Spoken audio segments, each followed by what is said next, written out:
পঞ্চগড়ে জাতীয় গণতান্ত্রিক পার্টির অফিসে হামলার ঘটনায় তীব্র প্রতিক্রিয়া জানিয়েছেন জাতীয় নাগরিক পার্টির উত্তরাঞ্চলীয় মুখ্য সমন্বয়ক সার্জিস আলম।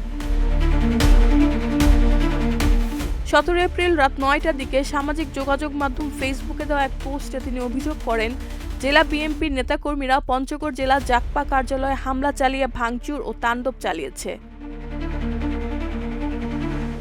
সার্জিস আলম তার পোস্টে বলেন, রাজনীতিতে কথার বিপরীতে কথা হবে, পলিটিক্যাল বক্তব্য হবে, বিক্ষোভ হবে, মিছিল হবে, কথার মধ্যে ভুল হলে সংশোধন হবে। তিনি আরও বলেন, কিন্তু যারা ক্ষমতায় আসতে না আসতেই 2 মাসের মধ্যে নিজেকে সর্বেসর্বা ভাবা শুরু করেছেন, তারা যেন মনে রাখেন অতীতে তারা একই অবস্থার মধ্যে দিয়ে গিয়েছেন এবং যারা তাদের সঙ্গে এই জুলুম করেছেন তাদের পতন হয়েছে। সার্জিস আলম আরও লেখেন, যেটা নিয়ে রাশেদ প্রধান পরবর্তীতে দুঃখ প্রকাশ করেছেন সেটাকে ইস্যু করে ভিতরে ভিতরে নেতাকর্মীদেরকে নির্দেশনা দিয়ে পরিবারের আবাসস্থলে গিয়ে পরিকল্পিতভাবে জুতা নিক্ষেপ করা, পার্টি অফিসে তাণ্ডব চালানো অসহিষ্ণুতার লক্ষণ, স্বৈরাচারের পথে হাঁটার লক্ষণ।